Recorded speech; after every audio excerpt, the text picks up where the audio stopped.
Iranian ballistic missiles impact 3 American bases in Iraq at 02:37 local time. Al-Assad Air Base takes 4 direct hits. Erbil Air Base takes 3 hits. Al-Harar Air Base takes 2 hits. Total, 9 ballistic missiles launched from Iranian territory. Flight time, 7 minutes. Warning time, insufficient for full shelter. American personnel are in various states of readiness when impacts occur. The explosions are massive. Fatah 110 missiles carry 500-kilogram warheads. They hit barracks, operations centers, and aircraft parking areas. Initial casualty reports come in within 15 minutes. 47 American military personnel confirmed dead, 120 wounded, 16 critically. This is the largest single-day loss of American forces in the Middle East since 2011. Welcome to Global Conflict Room, where one strike decision can reshape an entire region. At 02:52, Central Command Headquarters in Tampa receives flash alert. The duty officer immediately notifies the CENTCOM commander. He notifies the chairman of the Joint Chiefs. The chairman notifies the Secretary of Defense. The Secretary notifies the President. The President is awake within 8 minutes of the strikes. By 03:05 Washington time, the National Security Council is assembling via secure video conference. The first question: who launched the missiles? Intelligence confirms Iranian origin within 12 minutes. Satellite infrared detected launches from 3 locations in western Iran. Radar tracking confirmed trajectories. Missile debris at impact sites shows Iranian manufacture. There is no ambiguity about the source. The second question: why now? Intelligence assessment is provided by CIA and DIA. 7 days ago, Israeli F-35 aircraft struck Iranian nuclear enrichment facility at Natanz. The strike destroyed advanced centrifuge arrays. Israel has not officially claimed responsibility, but Iranian Supreme Leader issued statement promising severe response to Zionist aggression and its American backers. U.S. intelligence provided target data to Israel for the Natanz strike. Iran knows this. The strike on American bases is retaliation. Tehran's message is clear: if you help Israel strike us, you pay the price. At 03:18, Iranian Foreign Ministry releases statement. It declares the missile strikes were measured and proportional response to American-Israeli conspiracy against Iranian sovereignty. The statement warns, further aggression will be met with devastating retaliation. It does not specify what constitutes further aggression. At 03:24, the Pentagon presents intelligence update. Signals intercept, and satellite imagery indicate Iran is preparing second wave of strikes. Target assessment: American bases in Kuwait and Qatar. Estimated timing: within 12 hours. The intelligence is graded as high confidence. Iran has moved additional mobile launchers into firing positions. The first strike was message. The second strike will be campaign. What should command do first? A. Immediate massive retaliation against all Iranian missile sites and command centers. B. Limited strike targeting only the units responsible for the Iraq attack. C. Cyber operations and economic blockade rather than kinetic strikes. The President asks for detailed options. At 03:31, the Secretary of Defense presents 3 courses of action developed by CENTCOM and Joint Staff. Option 1 is designated Operation Desert Hammer. It involves strikes on 200 Iranian targets over 48 hours. Targets include all known ballistic missile production and storage sites, Islamic Revolutionary Guard Corps command facilities, air defense systems, naval bases in the Persian Gulf, and select leadership targets. The operation would employ B-2 stealth bombers, carrier-based strike fighters, Tomahawk cruise missiles, and cyber weapons. Estimated Iranian military casualties: 3,000 to 5,000. Estimated duration: 2 days for initial strikes, ongoing operations for weeks. Probability of destroying Iranian missile capability: 70 to 80%. Strategic risk. Iran might close Strait of Hormuz, strike Saudi oil facilities, activate proxy forces across region, attempt to draw Israel into wider war. Option 2 is designated Operation Scalpel. It involves strikes on 30 Iranian targets over 6 hours. Targets limited to specific IRGC QUDs, force facilities linked to Iraq strike, missile launchers identified in pre-strike positions, command nodes directly involved in attack authorization. The operation would employ carrier-based aircraft and cruise missiles only. Estimated Iranian casualties, 200 to 400. Strategic risk appears weak after 47 American deaths, may not deter second wave, leaves bulk of Iranian capability intact. Domestic political risk is assessed as high. Option 3 is designated Operation Choke Point. It involves no immediate kinetic strikes. Instead, comprehensive cyber attack on Iranian electrical grid and oil production systems, declaration of naval blockade in Strait of Hormuz, preventing Iranian oil exports, seizure of Iranian assets worldwide, maximum economic pressure. The operation would employ cyber warfare units, naval blockade forces, and financial sanctions. No direct military casualties initially. Strategic risk takes time to have effect, does not stop second wave of missiles, may be seen as insufficiently forceful response to mass casualty attack. The president has multiple constraints. Domestic political pressure is intense. 47 dead Americans require visible response. Congress is demanding action. Media coverage is wall-to-wall. But the president also understands escalation dynamics. Iran has 800 ballistic missiles. They can strike every American base in the Middle East, every partner nation facility, every oil installation in the Gulf. Saudi Arabia is nervous. UAE is nervous. Kuwait is nervous. They host American forces but do not want to become targets in American-Iranian war. Israel is pushing for maximum strike. They want Iranian capability destroyed permanently. But Israeli interest and American interest are not identical. The president must consider regional stability, oil markets, alliance cohesion, and long-term strategic position.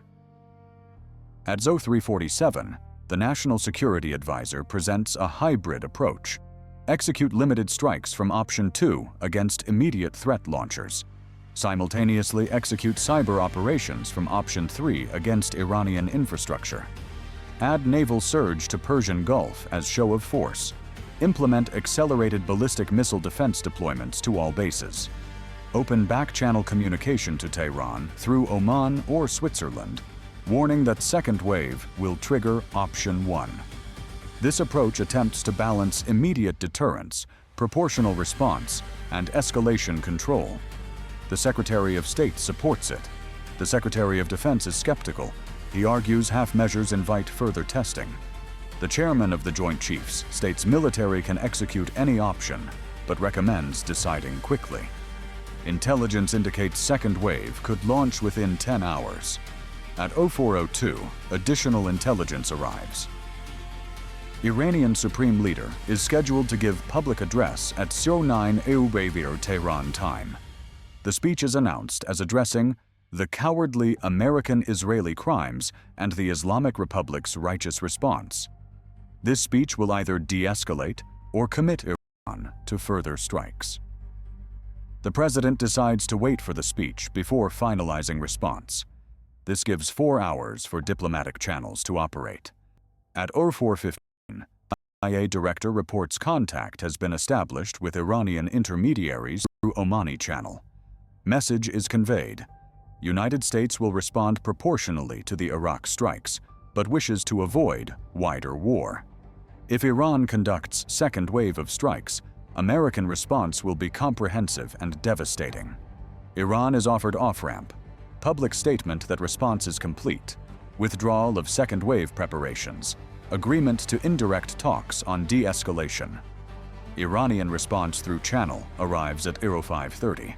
Message: Iran's response was proportional to Israeli-American aggression. Iran has no desire for wider war. but will defend itself. Second wave preparations are defensive posture in case of American attack. If America does not strike Iran, second wave will not be necessary. Supreme Leader speech will make Iran's position clear. The message is not a guarantee. It is a conditional statement. The president must decide whether to believe it. At 06 Uazwar, CENTCOM reports Iranian mobile launchers are returning to garrison positions. Satellite imagery confirms movement away from pre-launch sites. This could be genuine stand-down or tactical deception. At 0730, the president convenes final decision meeting. The recommendation is modified Option 2 with additions. Execute limited strikes on 6 Iranian targets, the 3 launch sites from first wave, 2 IRGC command facilities linked to the operation, 1 weapons storage depot. Conduct cyber operations against Iranian military command networks, but not civilian infrastructure. Deploy additional Patriot and THAAD batteries to Iraq, Kuwait, and Qatar. Increase carrier presence in Arabian Sea. Issue public warning that any further Iranian strikes will result in comprehensive military response. The president approves the plan. Execution time is set for 16 hours local time after the Supreme Leader's speech. At 09 Suezos, Tehran time, Iranian Supreme Leader delivers his address. He declares, "The Islamic Republic has shown restraint and precision in its response. We struck only military targets. We gave warnings where possible. American forces died because America chose to become accomplice in Zionist crimes. This chapter is now closed unless America opens it again. We do not seek war, but we do not fear it." The speech is carefully calibrated. It claims victory, justifies the strikes, but signals completion. This is the off-ramp.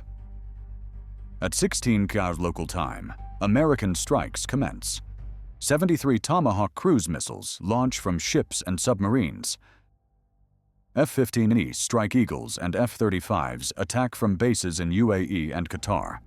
The 6 Iranian targets are hit with precision weapons. Iranian air defenses engage, but achieve no shoot-downs. American aircraft return safely. Iranian casualties are estimated at 87 military personnel. At 1647, Tehran time, Iranian government releases statement. It condemns American aggression, promises Iran will defend itself, but does not announce new strikes. The crisis rhetoric is high, but the actions are restrained. Over the next 72 hours, both sides conduct military posturing, but no further strikes occur. Diplomatic channels remain active. The Omani intermediaries facilitate indirect communication. At 96 hours after the initial Iranian strike, a tacit understanding emerges. Iran has made its point about consequences of Israeli-American coordination. America has demonstrated it will respond, but not seek regime change. Both sides have domestic audiences satisfied. Neither side wants full-scale war. The second wave does not launch. Necessary deterrence or dangerous escalation? The debate continues in Washington and Tehran. American casualties, 47 dead, 120 wounded. Iranian casualties, 87 dead from retaliatory strikes. The strategic calculation was cold. American lives lost, Iranian lives taken in response, and both sides step back from the edge. If you follow global conflict analysis, type GCR. The decision to wait for the Supreme Leader's speech was controversial. 4 hours of delay, while American forces remained at risk. But the delay allowed diplomatic channel to function. The decision to strike only 6 targets was controversial. Many argued it was insufficient response to 47 deaths. But limited strike left room for Iranian face-saving and de-escalation. What decision would you make in that room? Immediate massive retaliation or calibrated response? Destroy Iranian capability completely or leave it intact as future threat? The president chose the middle path, proportional enough to deter, limited enough to allow off-ramp. The second wave never came. Was escalation avoidable? The initial Israeli strike on Natanz created the conditions. American intelligence support for that strike made U.S. a party to the action. Iranian retaliation followed predictably. The escalation could have been avoided by not supporting the Israeli strike, but that decision was made days earlier. Once the Iranian missiles hit, escalation control became the priority. Who bears responsibility? Israel for striking Iranian nuclear facility, America for providing intelligence support, Iran for striking American forces rather than Israeli targets. The chain of causation is complex. In Global Conflict Room, we examine the decisions made after the missile's impact. The strategic question was not who started it, but how to end it without regional war. The president had 12 hours to decide before second wave would launch. He used 4 hours for diplomacy, then 8 hours for limited military action. The timing worked. The Supreme Leader's speech provided the signal. The American strikes provided the response. Both sides could claim they acted with strength. Both sides could step back without looking weak domestically. Baghdad 2027 did not become Tehran 2027 because decision-makers chose calibrated escalation over maximum escalation. 47 Americans died. The response killed 87 Iranians. The mathematics of deterrence written in casualties. But wider war was avoided. The bases in Kuwait and Qatar were not struck. The Strait of Hormuz remained open. Oil prices spiked but did not break global markets. Subscribe to Global Conflict Room. Inside the room, history changes.